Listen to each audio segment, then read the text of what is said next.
Vamos orar.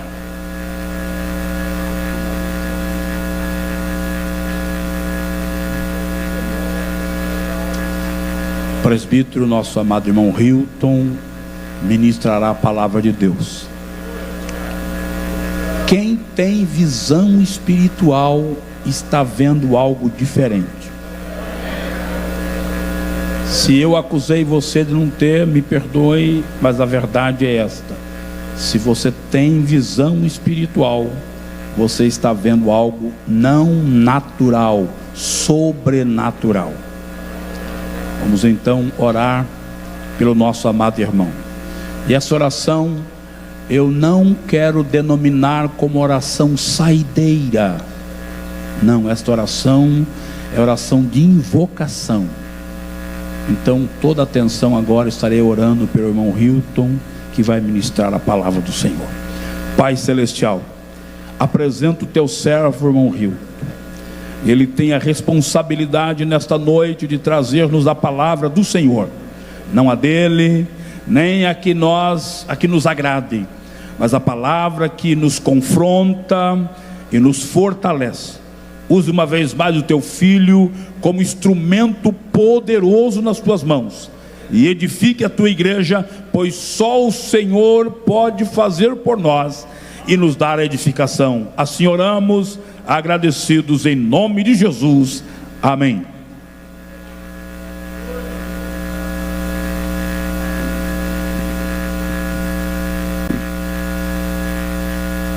Bendito e eterno é o nome do nosso Deus para todo sempre. Meus irmãos, é com alegria que eu vos saúdo com a paz do Senhor. Esta saudação também se estende aos nossos amigos e amados irmãos que nos acompanham pelas redes sociais e a todo meio de comunicação a qual este culto é transmitido. Quantos irmãos procuram o Evangelho de Jesus Cristo, segundo escreveu Mateus, no seu capítulo de número 27 e o versículo de número 51. Mateus 27 e o versículo 51. Eu quero ser grato a Deus, primeiramente a Ele, que é o autor da vida, da salvação, da alegria, e é Ele que nos alegra nesta noite. E em segundo lugar, agradecer por esta oportunidade ao nosso pastor presidente, pastor Paulo, a pessoa dele também, cumprimentar todos os nossos obreiros que estão à nossa retaguarda. E eu me sinto um tanto um quanto de uma grande responsabilidade, tendo em vista que eu acredito ser o menor e o mais novo do meio dos obreiros, 28 anos de idade, mas o mesmo Deus que capacitou homens aqui de cabelos brancos é o mesmo Deus que capacita-nos hoje também, e Ele nos ajudará nesta noite. Louvar a Deus pela vida da minha esposa e meu filho, que Deus tem me dado estes dois presentes. Eu sou muito feliz pela família que Ele me deu. O culto que o pastor me disse, ele é o culto da conquista. E nesta noite eu acredito que você também tem motivo de sobra para glorificar a Deus por todas as conquistas que você teve aqui nesta noite.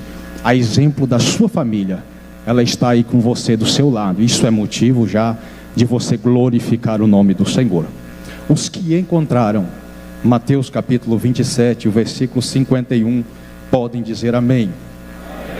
Diz-nos assim o versículo: e eis que o véu do templo se rasgou em dois, de alto a baixo, e tremeu a terra, e fenderam-se as pedras. Eu gostaria que os irmãos no 3 também fizessem a leitura bem alto, para que lá na Indonésia, lá na janela 10x40, lá nos Estados Unidos, aonde esta imagem, este som chegar, o som da voz desta igreja em Cacoal também chegue.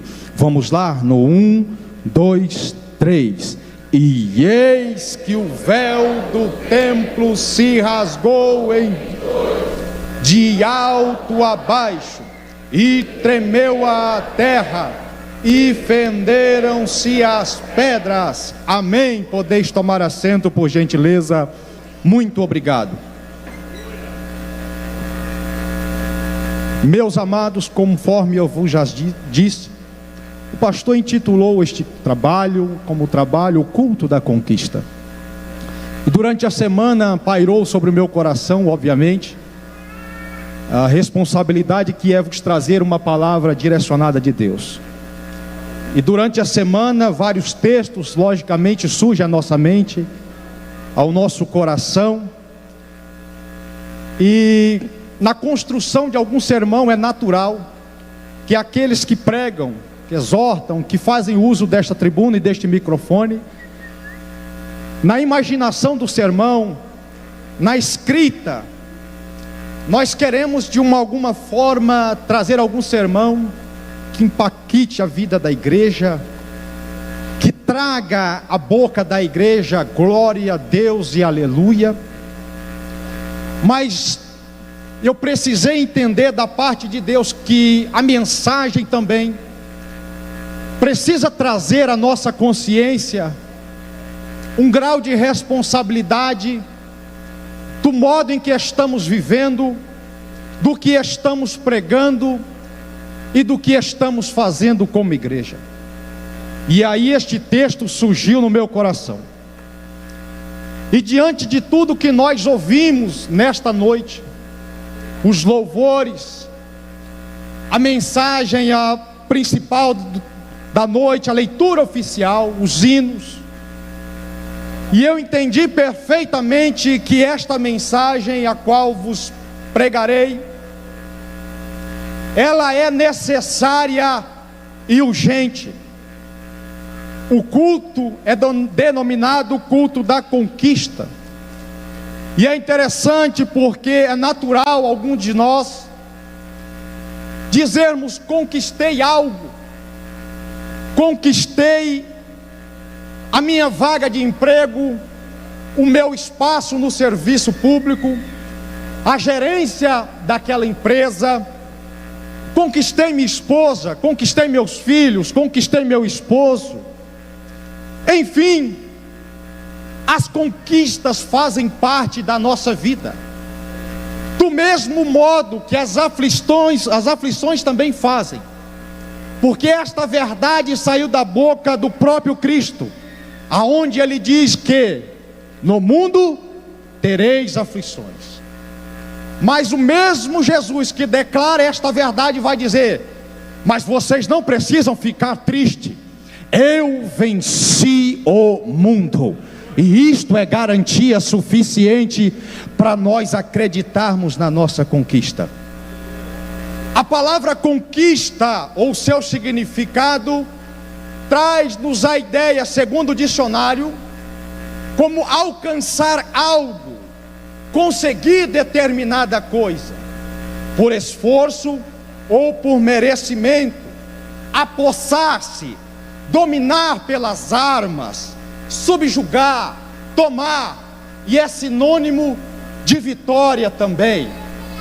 Se nós olharmos para a Bíblia Sagrada, nós vamos observar exemplos claríssimos de conquista de homens de Deus, que foram usados por Deus para conquistar algo da parte dele.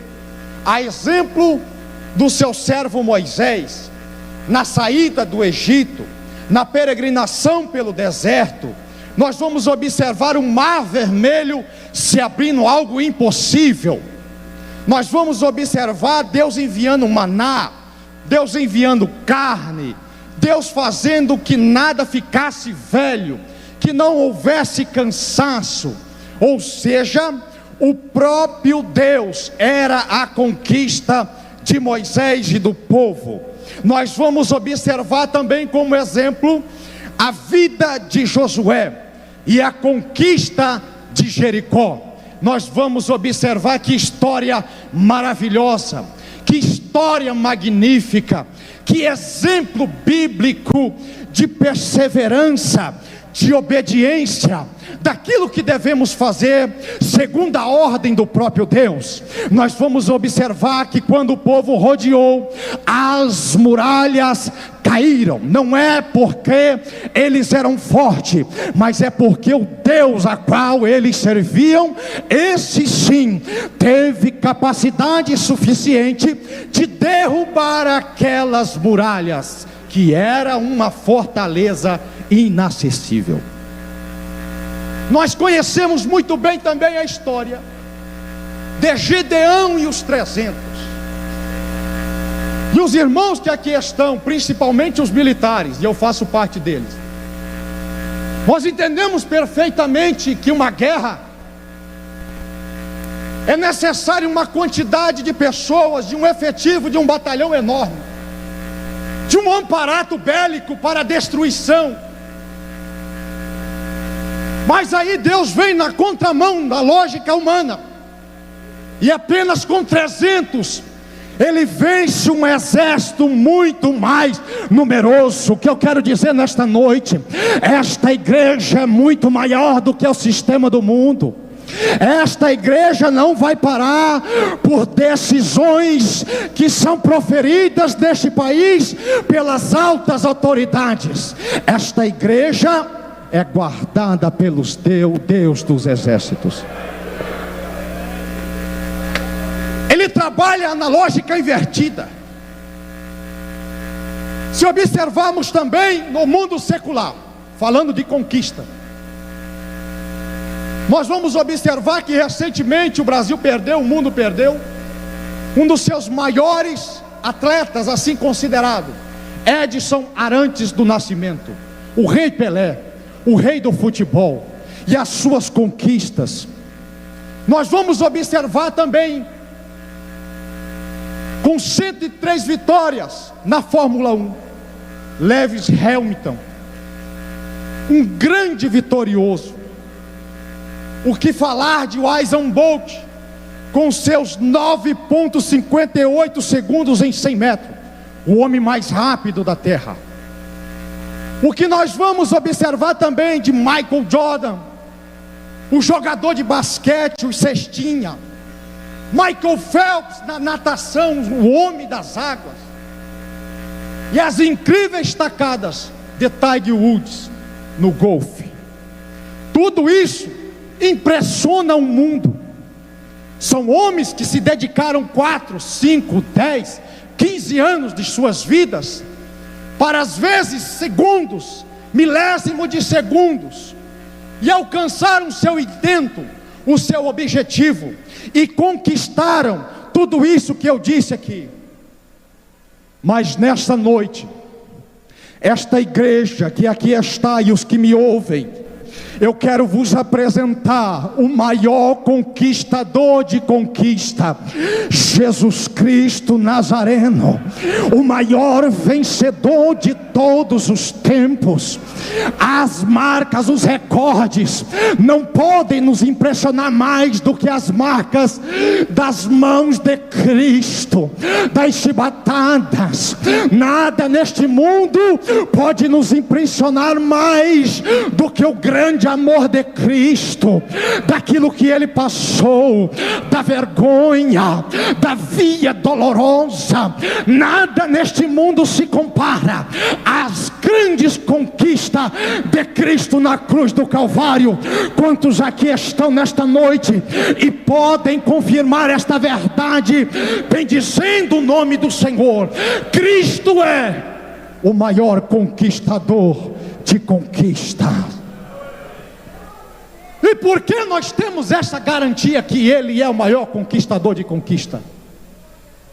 Porque no Evangelho de Mateus, no seu capítulo 27, o versículo 51 que nós lemos, nos retrata esta verdade, porque o véu se rasgou. E nós entendemos perfeitamente o que significa isso. O bom assembleiano, o bom crente, frequentador da escola bíblica dominical, do culto de terça-feira, entende perfeitamente esta verdade. Mas algumas vezes é passado desapercebido, e não damos a devida importância ao texto, o significado para nossas vidas.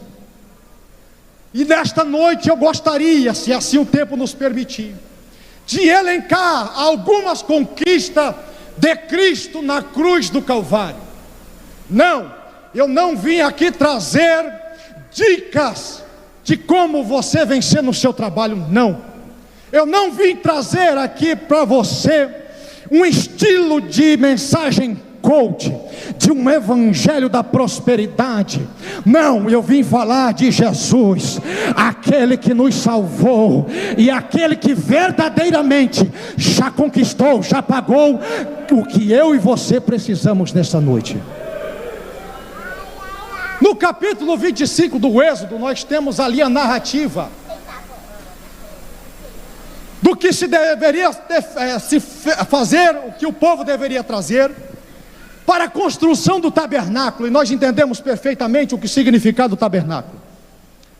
E neste tabernáculo, nós vamos observar que este véu separava o lugar santo do lugar santíssimo.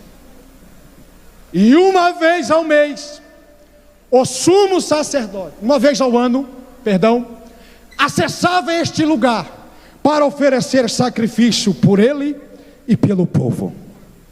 O que eu quero dizer nesta noite, que Deus tinha dado o projeto, Deus tinha dado o material, e Deus tinha dado os construtores para seguir rigorosamente o projeto.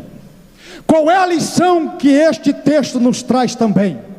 Que às vezes não alcançamos, não chegamos, porque queremos fazer diferente daquilo que foi projetado pelo próprio Deus. Queremos distorcer a Escritura, o mundo quer distorcer a Escritura, tentando se amoldar às suas vontades e relativizando esta palavra. Mas nós vamos observar que o projeto de Deus só dá certo quando seguimos o projeto original dele. Alguém aqui nesta noite entende que não dá mais para continuar o seu próprio projeto? A igreja de Cacoal de Rondônia, eu preciso entender que o projeto é dele, e eu preciso seguir rigorosamente, porque senão eu terei frustrações nas minhas conquistas. Nós vamos observar que cada utensílio, cada material na construção do tabernáculo é uma tipologia de Cristo e a sua obra redentora. Aliás, toda a Bíblia Sagrada, a mensagem central é Cristo, é a salvação, é a obra redentora, é aquilo que nos confronta.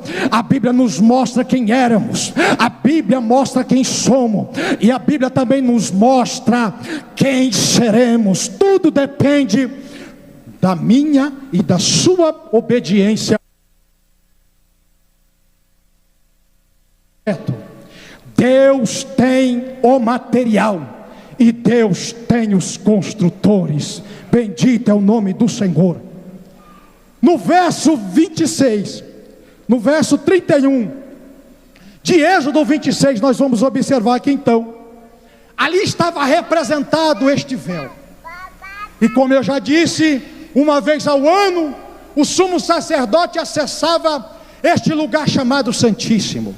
E é interessante que no versículo 31 do capítulo 26 de Êxodo está registrado assim: e depois farás um véu de azul, e púrpura, e carmesim, e de linho torcido, será feito de primoroso trabalho com querubins.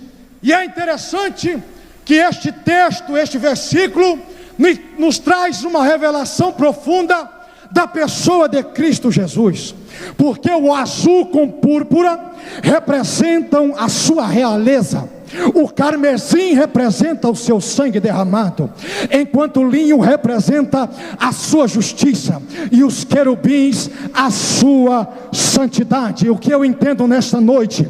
Que Jesus é santo, que Jesus é rei, que o seu sangue tem poder para perdoar pecado. Ele é a nossa própria expiação.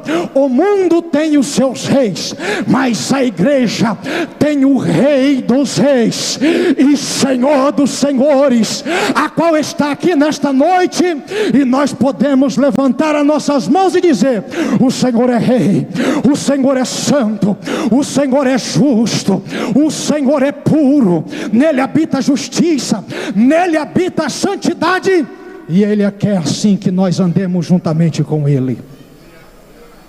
Este véu era tão espesso, tão difícil de ser rasgado, que o historiador Flávio Joséfo, no livro A História dos Hebreus, vai nos relatar que possuía cerca de 10 centímetros.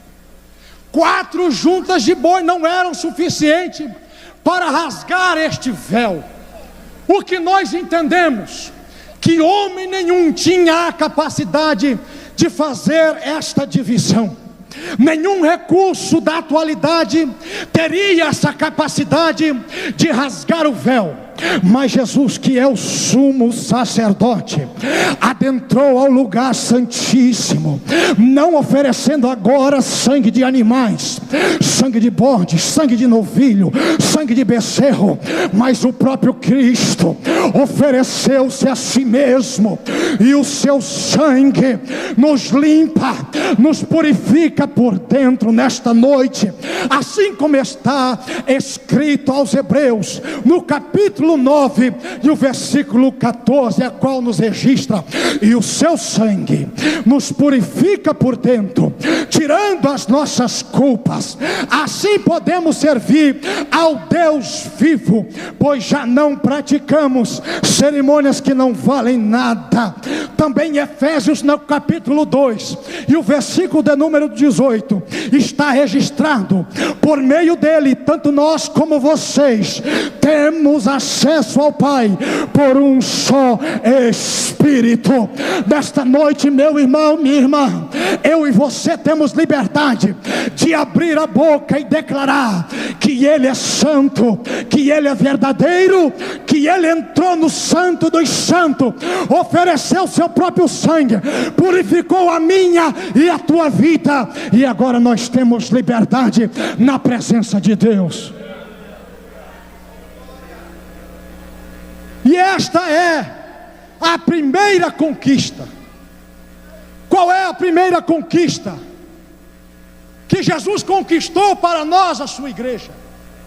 É acesso à presença de Deus, é de volta à comunhão, é liberdade de adoração. Eu preciso que você entenda nesta noite que não é necessário mais ninguém no teu lugar adorar a Deus, oferecer sacrifício. Eu preciso que você entenda nesta noite que estar assentado num banco confortável, climatizado, um coral lindo, uma orquestra linda, um grupo de obreiros lindo, nós temos aqui esta igreja que é maravilhosa, e agora esse é o grande motivo de nós se alegrarmos na presença de Deus, porque Ele conquistou o acesso à presença de Deus. Se isso não te alegra, não sei mais o que te alegra. Mas esta igreja que é lavada, que é comprada com o sangue precioso de Cristo, entende perfeitamente que agora nós temos essa liberdade. Nós entendemos perfeitamente também que agora este sangue nos purifica de todo o pecado. Ele é a nossa expiação. Em 1 João, no capítulo 1 e o verso 7, está registrada esta verdade, aonde diz: se porém andarmos na luz, como Ele está na luz, mantemos comunhão uns com os outros, E o sangue de Jesus, seu Filho, nos purifica de todo o pecado. Jesus nos purificou de todo o pecado, não é parte do pecado. Ele te purifica nesta noite de todo o pecado. Ele diz para alguém aqui nesta noite: não importa o teu passado, eu não perguntei o que você fez no passado, eu não estou interessado em te acusar. Aliás, isto é uma tarefa do adversário das nossas almas. Mas nessa noite alguém entrou aqui e no coração palpita o desejo de mudança de vida, e esta mensagem ecoa aos teus ouvidos nessa noite e diz: perdoados estão os teus pecados, porque eu tenho poder para purificar pecados nessa noite. Pecado do adultério, pecado da prostituição, pecado da bebedice, pecado das drogas, qualquer que seja o pecado, o sangue de Jesus tem poder nesta noite e perdoa você. Ele perdoou a mim, Ele perdoou esta igreja, e nesta noite nós podemos desfrutar desta íntima comunhão com o Senhor. Bendito é o nome daquele que vive e reina. O véu se rasgou, nós temos liberdade.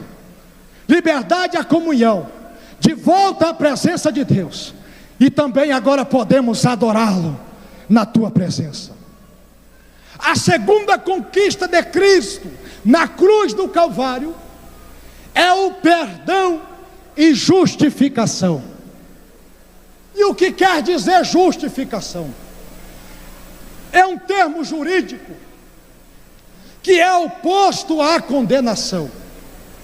Quanto à sua natureza, é o ato judicial de Deus, que pela obra redentora de Cristo, Ele perdoa todos os pecados daqueles que creem em Cristo e os considera, aceita e trata como justo. Bendito é o nome do Senhor. Aos olhos de Deus significa que Cristo cumpriu todas as exigências da lei. Cristo cumpriu toda a lei por nós. E em Romanos, no seu capítulo 5 e o verso 1, vai nos garantir esta verdade, aonde está escrito: tendo pois sido justificado pela fé, temos paz com Deus, por nosso Senhor Jesus Cristo. Só tem paz quem já foi justificado, só tem alegria quem já foi justificado, só tem alegria na alma quem já foi justificado. Tem alguém aqui nesta noite que já foi justificado? Você pode se alegrar nesta noite, porque eu e você fomos justificados, e o adversário não pode te acusar, não pode me acusar, porque o sangue dele tem maior poder sobre as nossas vidas.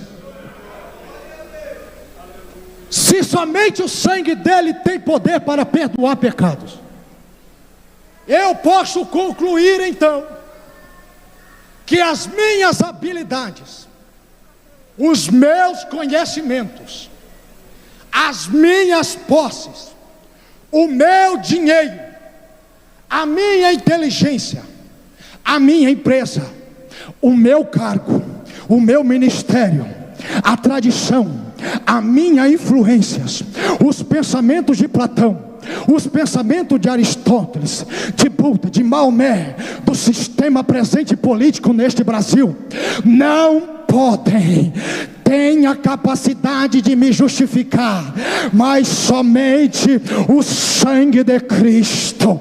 Nada disso tem poder, tem autoridade para perdoar e nos justificar diante de Deus, mas o sangue do Cordeiro, aquele que entrou no lugar santíssimo, ele sim tem este poder na nossa vida. Nada é capaz de nos perdoar, e há um só mediador entre Deus e os homens, Jesus Cristo. Eu preciso que você entenda nesta noite que nenhum outro recurso neste mundo é capaz de preencher o vazio na tua alma, é capaz de restituir o teu casamento, é capaz de restabelecer aquilo que foi perdido por você. Mas nessa noite o sangue de Cristo, a obra redentora, o teu sangue, o teu amor nesta noite pode restaurar tudo isto, porque Ele tem poder na nossa vida. Com o pecado de Adão e Eva, todos nós fomos separados, todos nós fomos destituídos. E destituídos de quê? Em Romanos capítulo 3, o seu verso 23 e 24 nos relata exatamente o que foi perdido. Pois todos pecaram e estão destituídos da glória de Deus, sendo pois justificado gratuitamente por graça, por meio da redenção que há em Cristo Jesus. Bendito é o nome do Senhor. O abismo que nos separava foi preenchido pelo perdão e pelo amor de Deus em nossa vida. Aquilo que estava separado foi unido por Cristo na cruz do Calvário. E é por isso que também o apóstolo Paulo, no capítulo 8, verso 1 e 2, vai nos declarar dizendo que, portanto, agora nenhuma condenação há para os que estão em Cristo Jesus, que já não andam segundo mais agora igual a carne, mas segundo o Espírito, porque a lei do Espírito de vida em Cristo Jesus me livrou da lei do pecado e da morte. Do pecado e da morte. Agora não temos condenação mais, fomos justificados. Fomos justificados. Diga para o teu irmão do teu lado: ei, nós já fomos justificados. Nós já fomos justificados. Não é preciso mais pagar advogado, não é preciso entrar com recurso no STF, não. Já tivemos a nossa culpa aniquilada pelo sangue de Cristo na cruz do Calvário. Esta é a segunda conquista. E a terceira? A terceira conquista é que agora nós temos uma nova vida. Bendito é o nome do Senhor. Nós temos uma nova vida. E eu preciso que você faça uma reflexão nesta noite do estado de miséria a qual você andava antes de se encontrar com Jesus. Antes de ouvir a mensagem do Evangelho, muitas vezes pregada por homens simples, por mulheres simples, mas a mensagem do Evangelho é desse jeito mais. Ela é simples, ela é pura, é ela que traz a mudança de vida necessária, a fim de que o homem agora passe a viver uma vida que agrade ao Senhor. As nossas condutas foram modificadas. Nós agora vivemos para agradar ao Senhor. E aí entra o processo da santificação. Enquanto andarmos neste mundo, precisamos de santificação. Precisamos da presença do Espírito Santo. Para quê? Para não voltarmos mais às práticas mundanas, para não voltarmos mais ao adultério, ao alcoolismo, às drogas, à difamação, à calúnia. Você vivia uma vida totalmente torta, mas esta noite eu te faço esta reflexão, eu trago você esta reflexão dizendo: ei, eu e você agora vivemos uma vida nova, e a nossa vida é uma vida que agrada ao Senhor, porque segundo aos Coríntios, no capítulo 5, o verso 17 está escrito: portanto, se alguém está em Cristo, é uma nova criação. As coisas antigas ou velhas já passaram, eis que tudo se faz novo. Aquilo que era tristeza passa a ser alegria, aquilo que era angústia passa a ser gozo na presença de Jesus. Aquilo que te fazia andar de cabeça baixa, agora na presença de Deus, com vida nova, perdoado, justificado na presença de Deus, com liberdade de adorar, nós desfrutamos de vida nova na presença do Espírito Santo. E aí surgem os frutos do Espírito. em Gálatas 5, 22 e 23. Mas o fruto do Espírito é amor, alegria, paz, paciência, amabilidade, bondade, fidelidade, mansidão e domínio próprio. Agora nós produzimos frutos, e frutos dignos de arrependimento.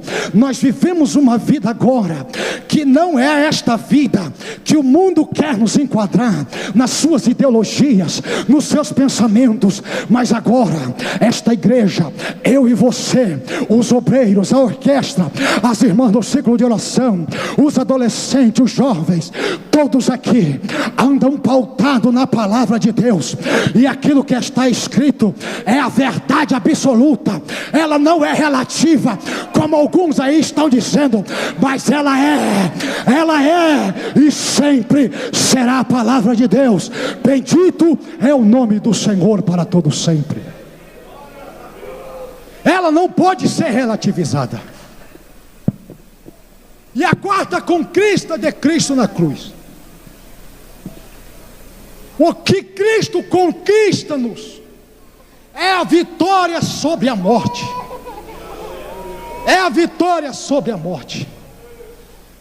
No início da criação, lá no jardim, no projeto original de Deus, Deus cria um ambiente perfeito para o homem viver. Tudo é belo, tudo é perfeito. E o projeto original de Deus é que o homem vivesse eternamente. Mas infelizmente o homem tomou esta decisão, e agora nós vamos conviver com esta fatalidade da vida humana.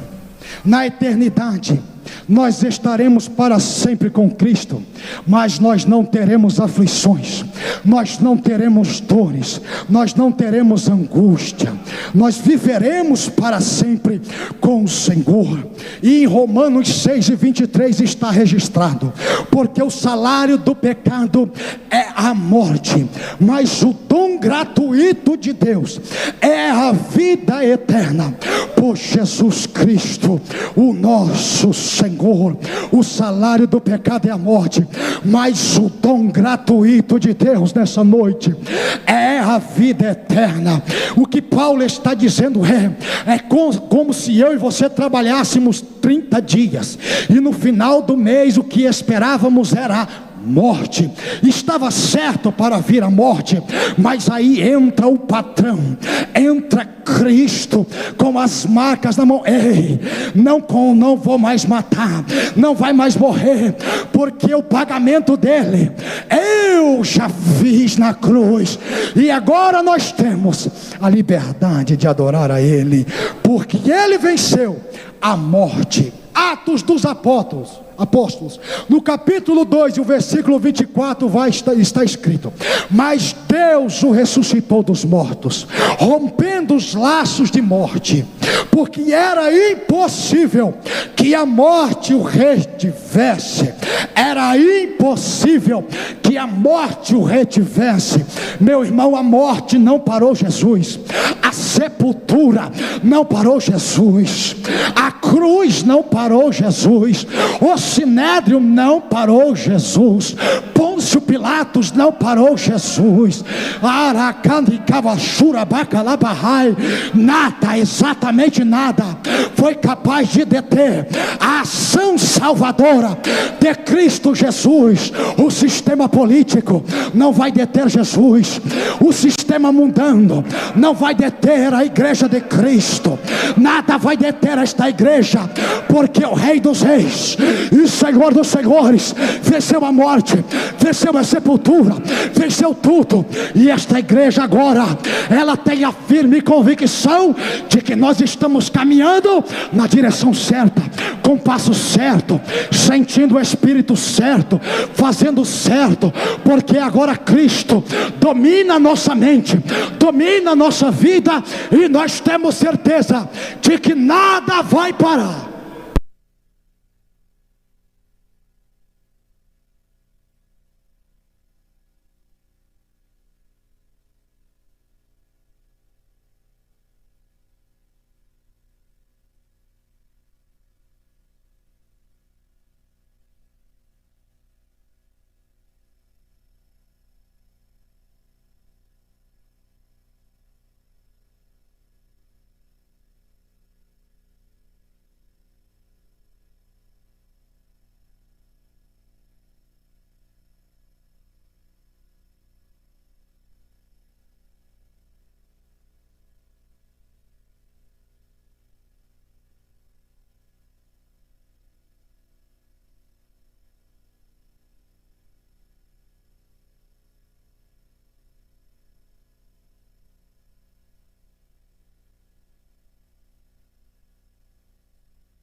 saudosismo, mas eu precisava dizer nesta noite que a conquista de Cristo na cruz foi suficiente. A cruz de Cristo me fez entender nesta noite que a verdade continua sendo dita, que esta palavra na verdade é que modifica, é que transforma. O sacrifício dele é a maior conquista que nós podemos ter na nossa vida. É verdade, dinheiro é muito bom, formação acadêmica é muito bom, é interessante, curso teológico muito bom, posses, dinheiro, fama, reconhecimento, tudo isto faz parte da nossa vida. Mas há algo mais interessante, há algo que na verdade é o combustível desta igreja, é o combustível da alegria desta igreja. Qual que é? É a mensagem de Cristo, é a cruz do Calvário. Pois na cruz eu encontrei perdão, na cruz eu encontrei restauração, na cruz de Cristo eu encontrei salvação para a minha família, na cruz de Cristo eu encontrei paz para a minha alma. Aquele que vivia aflito já não vive mais aflito. Na cruz de Cristo eu encontro verdadeira liberdade. O mundo prega uma falsa liberdade, aonde você pode fazer tudo, mas a minha Bíblia diz que você não pode fazer tudo, você não pode andar de qualquer maneira. Você agora tem que viver uma vida que agrade ao Senhor, e esta igreja entende esta verdade. E você nesta noite, com os olhos fechados, que escolhi, eu quero que você feche os seus olhos nesta noite. a melhor coisa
aí, crente que seja de ouvido, leva o teu lugar. O único que dá coragem de tomar a decisão correta tem que ter coragem. Mudar de vida, aceitar um processo novo, é a ação de corajosos que Deus realmente trabalhou na sua vida. Então você está me ouvindo? Se esforce para ouvir, se alguém está ao lado da pessoa, ele diz, pastor, não está chegando bem, você fale para ele. Ele está tendo oportunidade.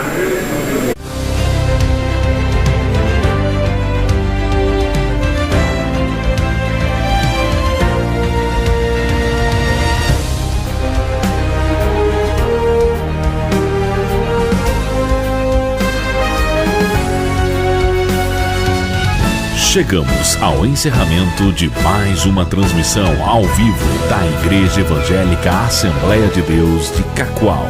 Que a paz do Senhor esteja contigo.